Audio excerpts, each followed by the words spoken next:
Nice to see you again. You too. How are you? Very well. Good. It's been a long time. We just rolled into town, just now. How's it feel? Good. All these a years cold, later, but I like it. It is cold. Yeah. But all these years later, still rolling.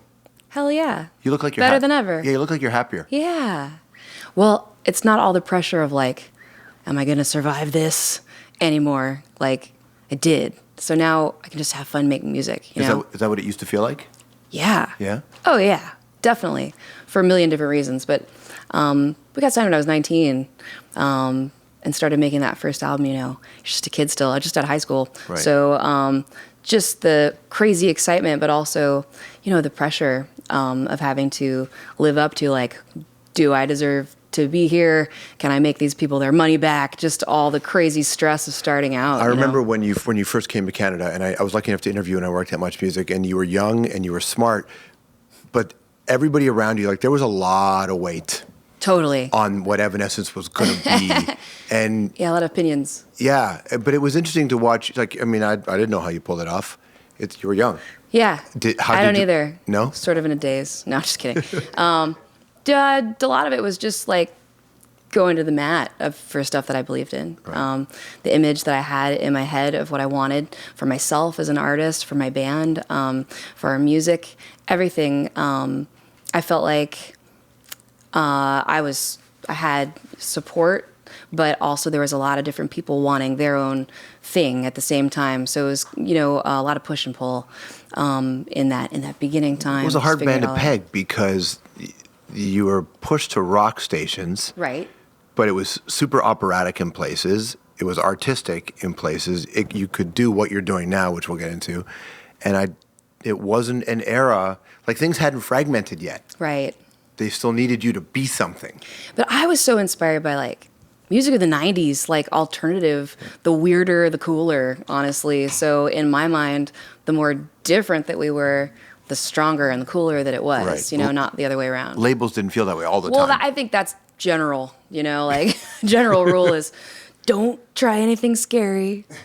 Go down a path that's been paved, right. So, but yeah, I think that it was definitely worth fighting the fights, definitely worth going through that struggle and those growing pains so that I can be here and be really proud of the work that I've done. We are a rock band, we always have been, but there's more to it than that. So we approached this 15th anniversary of this big breakthrough for you, and now instead of putting out a greatest hits, right? It's 15 years. Is that right? Yeah. 03? I can't count. Yeah, so in March, right? It's like 15 years, which is crazy, but now you could have put out a greatest hits, but you didn't. Instead, no. So tell me about... Well, what's the point anymore of putting out greatest hits? Right. If you want to hear any song, you just go on streaming music and go find it. I think I'm really, like, careful about the reissue stuff. I don't like it. Yeah. I don't ever want to sell our fans the same thing 2 times. Like, it's got to be worth it. There's got to be a reason. This is something that I really wanted to do. Synthesis.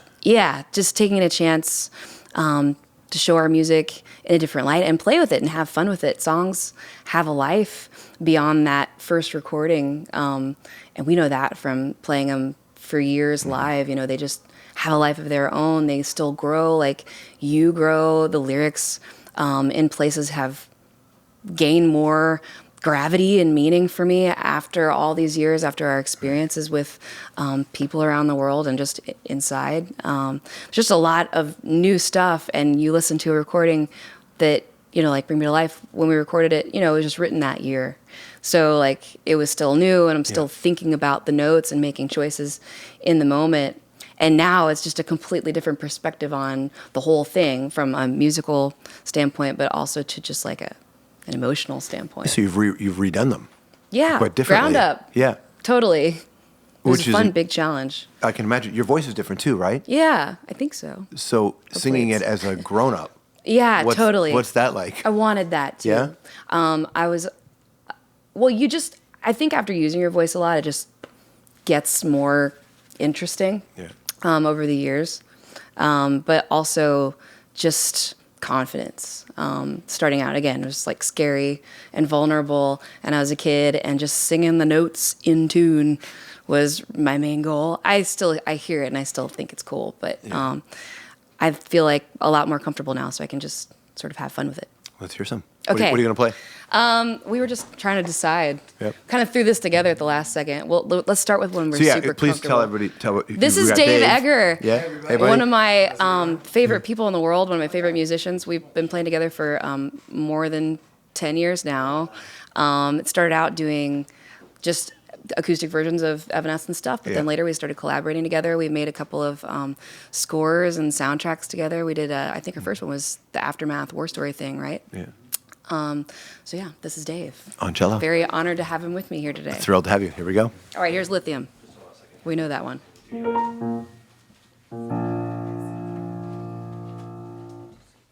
Thanks.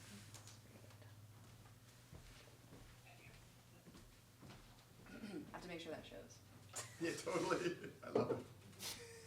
Yeah. All right, ready?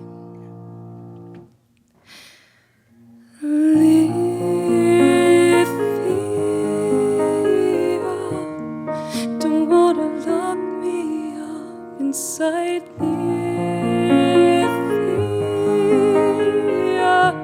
Don't wanna forget how it feels without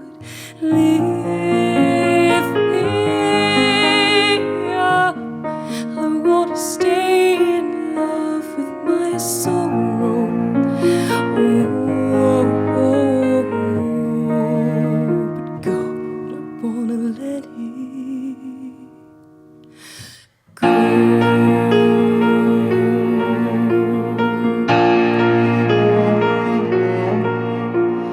Come to bed, don't make me sleep alone. Couldn't hide the emptiness you let it show. Never wanted it to be so cold. Just didn't drink enough to say you love me. I can't hold on to me. Wonder what's wrong with me.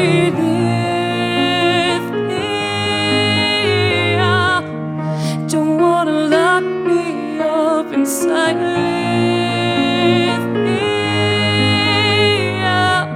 Don't wanna forget how it feels without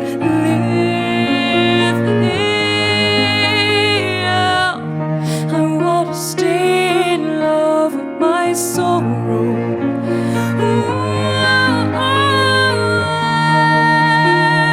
Don't wanna let it lay me down this time.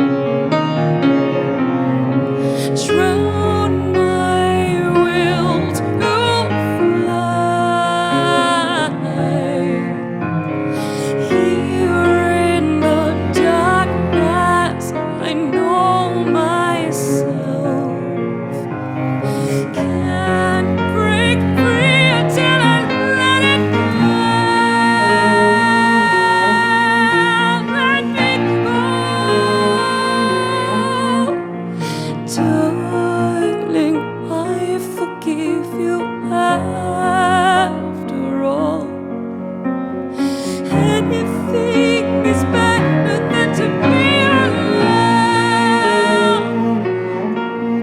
And in the end, I guess I had to fall. Always find my place among the ashes. I can't hold on to me. Wonder what's wrong with me.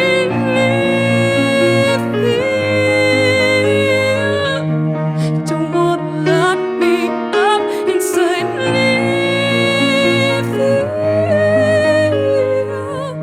Don't wanna forget how it feels without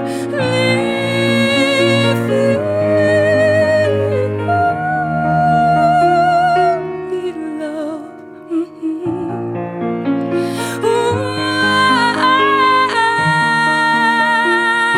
I'm gonna let it go. How'd that feel? It was great for us. Good. Yeah? Yeah. It's wonderful. What's on you? What interests you these days? Like when you're writing and you're thinking about things, and you're a mother, so you've got a young kid, and we're leaving the world to your kid. Right. So what do you focus on? Well, it's funny you say that. I was just thinking, what interests me these days? If I'm not making music, I'm hanging out with Jack. Yeah.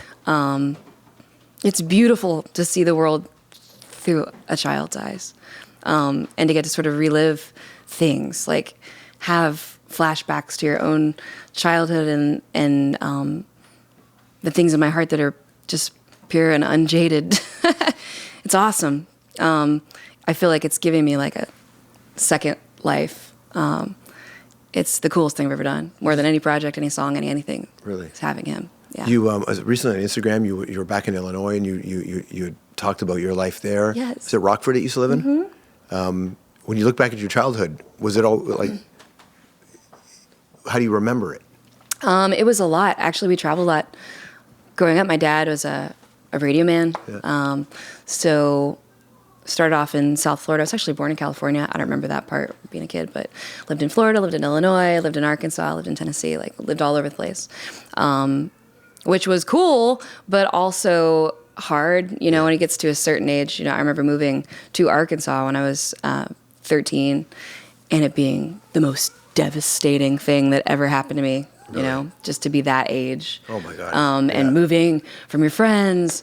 And I kind of owe it in part to that pain that we started the band, because I was alone sort of a lot and wanted to be, and just in that age where you have so many feelings. What were you listening to then? Nirvana, Pearl Jam, Soundgarden. Garbage, Soundgarden, Smashing Pumpkins, cool, good, alternative stuff. It's what's interesting about that stuff is if you look back at those lyrics now and those songs, they're still super strong. Absolutely. But nothing to be embarrassed about. There's no misogyny, there's no homophobia, there's no transphobia, there's no hate. There's a lot of turmoil. Yeah. But it was a really different time for kids to find their own voice. I felt personally just like what was glorified in that moment in music was uniqueness. Like, I've been thinking about that a lot lately. I think it's still here. I think it's even coming back. Certainly, like, I'm seeing it. There's so much wild art and music that exists now that we have access. Everybody has access to, like, put your shit on the internet. Like, now there's so much information that it's not about, the 20 songs that the DJ's playing on the radio. It doesn't really matter. It's about your own world with your own tastes and your own thing there's just so much crazy music out there, actually. It's incredible that as nice as it would be to have stuff on the radio, is it doesn't matter. It doesn't really for matter. you at all anymore. It's hard to find, though. It can be kind of hard to find music. Like, I definitely find new music, but you sort of have to search for what you're looking for sure. to some degree. That's why we do this show. We play Merle totally. Haggard, Evanescence, Good curation. Slayer. Yes. Yes, that's what we do. Yes. That's our vibe. What did Shirley Manson mean to you? I love her. Definitely one of my role models growing up. And still, she has one of my favorite Twitter accounts to follow. She's just really real. Yeah. I feel like when she says something, it's not that it always is the most dramatic, important thing ever. It's just real. Yeah. It's just legitimate. Somebody, I think, even tweeted at her one time something like, are you still as beautiful as you were in 1994? And she was just like, nope. And I read it and I'm just laughing because I'm like, yes, thank you. Exactly. Like, no, that's not what matters. And of course not, yes, like we get older. Yes, but not for the reasons you think. Yeah, exactly. On the inside. Yeah, completely. I like myself so much better in my 30s than I liked myself as a teenager in my 20s. Like, so do you, I suppose you recognize that to a whole generation of women, you would be their Shirley Manson. There's a couple of you who came out in that era who have had a really important job. Right. When did that occur to you? Just through meeting our fans and having people share their incredible stories with us. We get a lot of heartbreaking and encouraging information and stories and shares from people every day. It's wild. It really is wild. It took a little bit of time for it to set in. I don't know when. I just started seeing it happen, like even the first time around. But I feel like more and more. And now being a mother too, I appreciate it from even a bigger perspective and what it really means when people tell us that our music helped them through, like, the death of their child, or just the process of dealing with some kind of crazy life change, or there's so much. And I think that what's cool is that I never set out on a mission, like with our music, to like do anything but serve myself. Like, I like making music. It feels good to me. It heals my own heart, dealing with my own pain and my own issues. And it's not all about pain, but like just the process of like, where's the hope? I feel like it's a constant kind of searching thing and processing thing. And just as a byproduct, it helped other people in the same way that I was trying to help myself. And that's been one of the most beautiful gifts in my life, to see that happen for people. Maybe that's the key. The key is independent spirit is what's more inspiring than anything else, right? People can see you. That's cool. Be you. If we look at International Women's Day coming up, it's been the Me Too thing is amazing. Hollywood, amazing. I imagine the music business can collapse just as hard as the movie and TV business has. Time Person of the Year are the silence breakers. Right. What do you think about when, as a woman who's been in the arts world for so long? What specifically? All of it. Like, what do I think? We're inundated with the stories now. Right. Every day a new name is trending on Twitter. Right. And I'm a man, so I only see it. I didn't live what women live in the business. Well, everybody's experience is different. Yeah. And I was just telling somebody the other day, it's an interesting thing, because people have always asked the question, like, what's it like being a female in a male-dominated? And I never used to really pay that much attention to that question, because kind of like, I don't know. Like, I'm just a person in the world. Like, I don't like to make a lot of a stink about gender. Yeah. It's like, you are what you are. I want to be a really good musician, like as if that didn't exist, and that's what matters to me. That's still true. But thinking back, like, as I've gotten older, I've gotten to recognize what it means, because there have been a lot of times in my career where I felt like I always had to fight double hard, and in my mind it was because I was young or new. Everybody always knew better than me. There's always somebody going, oh, that's cute, like, let us tell you what to do. And always having to fight against that feeling. Even with your songs. Like, you wrote hit songs, yeah, and they still didn't like your songs some of the times. I think they liked them. They just wanted writing credit. But I won that one. I write my own songs. Yeah. But yeah, exactly. It's just like, any way to like, oh, come on, you'll be okay. Like, let me do it for you. And as I got older, I'm like, I'm not that young anymore. I actually do have experience. What's this really about? Right. Like, kind of started to recognize that is what that is. Just sort of an idea that you're easier to push around. There's definitely more darker stuff that I've seen, but I don't know. You learn to kind of just see it coming and go the other way. When the Harvey Weinstein story came out, a lot of women I worked with said, which we all know it could happen in every business, but a lot of them in music said, wait till it comes out in the music business. I feel like this is a really cool time that people are just feeling the freedom to speak, about all kinds of things. So I'm in full support. We're all kind of sitting back just like every day, like, what's going to happen today? Who's in trouble now? How has it affected your songwriting? Freedom, like liberation. Oh, gosh, that's an interesting question. I guess it's given me recently, like this new album is a lot about reworking, but there also is some original music, just a little bit. And Imperfection is the big song, the one that was the brand new from scratch, like writing this new thing. And I guess now that you mention it, it didn't have to be so much all about me and my struggle. I could actually look outside myself and think about other stuff, because it wasn't that I was in some awful situation that I needed to break out of the box so much. I can kind of have a little bit wider of a view because I'm not so bogged down and distracted by all that. Right. Yeah. You want to play another song for us? Yeah. What do you want to play? I should play that one. Let's do Call Me When You're Sober. Yes. Tell me about that song. Listen, this is why I want to do it. Honestly, this is not something we did for Synthesis. It has nothing to do with this, and I have a rebel heart, and whatever I'm not supposed to do is usually what I want to do. Right. So we actually were just playing around yesterday, and I was like, what about this song? Remember, we never play this anymore. We're not playing it on tour. It has nothing to do with what we're doing right now, but it's a cool song. If you don't play it on tour, then play it here. That's why we should do it. Perfect.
part of the song.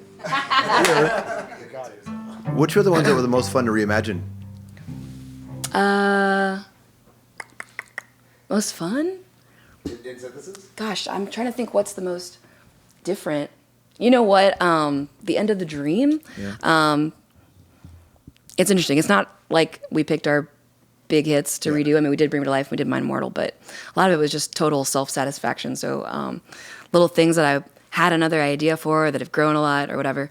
The End of the Dream was one that is from our third album. And when we got into the studio, it just grew a whole lot and turned into this kind of heavy-hitting rock song and the verses right away. And that's not how I was thinking about it at all when I wrote it. And when I wrote those lyrics, they're so weighty. And I really heard it in my head, like just stark. So I really wanted to do that song. And I love the way that it is on synthesis because it brings me back to like the true heart and the feeling. It's just this drone and a vocal and nothing in the beginning. And it's really creepy and fun live. It's just like, crowd doesn't know what to do. Right. They're sitting there and there's just this big low synth and they're like, what, is something wrong? How often does that happen where they're showing up and they're hearing different versions of the songs and they don't know what's coming? Like they don't know what it is for a minute. Especially when we first started touring this thing, the album wasn't out yet for the first month.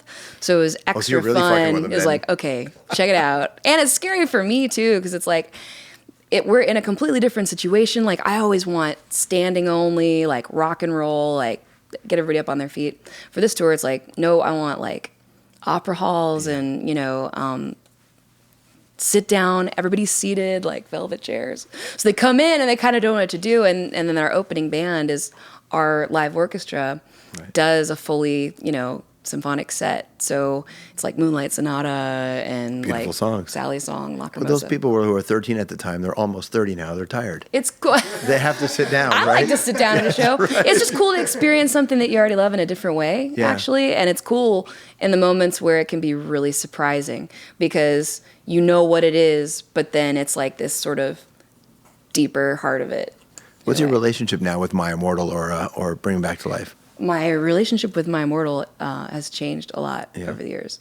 That is one song I didn't write. Like, it's one of our very oldest things. And I remember it always being like, okay, cool, And then it blew up into a really big hit, and I was just like, man, I don't like this song. Like, I don't want to ever sing this song again. I don't relate to the lyrics. I don't really love it. It just wasn't my thing.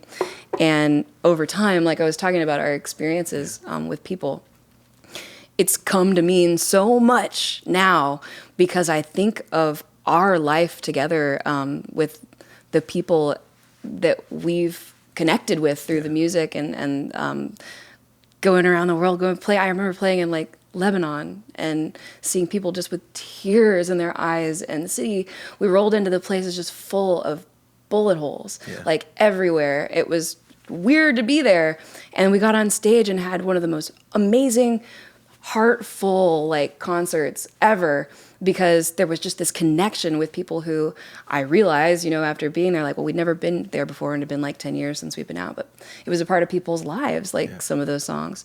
So things like My Immortal, and I talk about all those experiences that people share, like their life stories with us.